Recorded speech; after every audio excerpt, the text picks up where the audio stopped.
महाभारत के युद्ध में जब श्री कृष्ण ने हनुमान जी के क्रोध को किया शांत। महाभारत के युद्ध में अर्जुन के रथ पर बैठे हनुमान जी कभी कभी खड़े होकर कौरवों की सेना की तरफ घूर घूर कर देखते तो उसी समय कौरव की सेना तूफानी गति से युद्ध भूमि को छोड़कर भाग जाती। हनुमान जी की दृष्टि का सामना करने का साहस किसी में नहीं था। उस दिन भी ऐसा ही हुआ था जब कर्ण और अर्जुन के बीच युद्ध चल रहा था।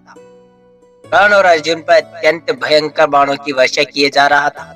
उसके बाणों की वर्षा से श्री कृष्ण को भी बाण लगते गए, अतः उनके बाण से श्री कृष्ण का कवच टूटकर गिर पड़ा और उसके सुकुमार अंग पर बाण चलने लगे।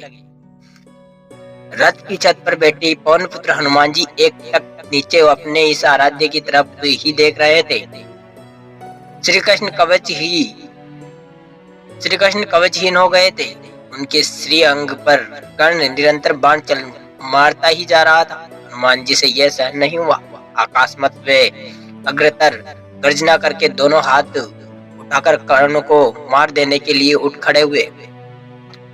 हनुमान जी की भयंकर गर्जना से ऐसा लगा मानो ब्रह्मांड फट गया हो।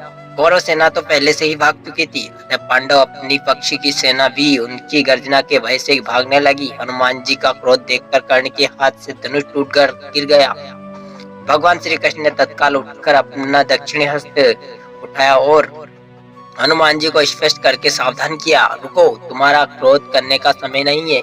श्री कृष्ण के स्पर्श से हनुमान जी रुक तो गए, किंतु उनकी पूंछ खड़ी होकर आकाश में हिल रही थी। उनके दोनों हाथों की मुट्ठियां बंद थी। वे दांत कटकटा रहे थे और आग्नेय नेत्रों से कर्ण को घूर घूर कर देख रहे थे। हनुमान जी का क्रोध देखकर कर्ण और उनके सारथी कांपने लगे। हनुमान जी का क्रोध शांत न होते देखकर श्री कृष्ण ने कड़े स्वर में कहा, हनुमान जी, मेरी ओर देखो। अगर तुम इस प्रकार कर्ण की ओर कुछ क्षण और देखोगे तो कर्ण तुम्हारी दृष्टि से ही मर जाएगा। यह त्रेता युग नहीं है। तुम्हारे पराक्रम को तो दूर, तुम्हारे तेज को भी कोई यहाँ सह नहीं सकता। तुमको मैंने इस युद्ध में शांत रहकर बैठने को कहा है। फिर हनुमान जी ने अपने आराध्य देव की ओर देखा और शांत होकर बैठ गए। तो साथियों, ये थी आज की कहानी। आई होप आपको पसंद आएगी। पसंद आए तो हमारे चैनल को सब्सक्राइब करिए और वीडियो को लाइक करिए और कमेंट्स बॉक्स में जय श्री कृष्णा और जय श्री हनुमान जरूर लिखिए।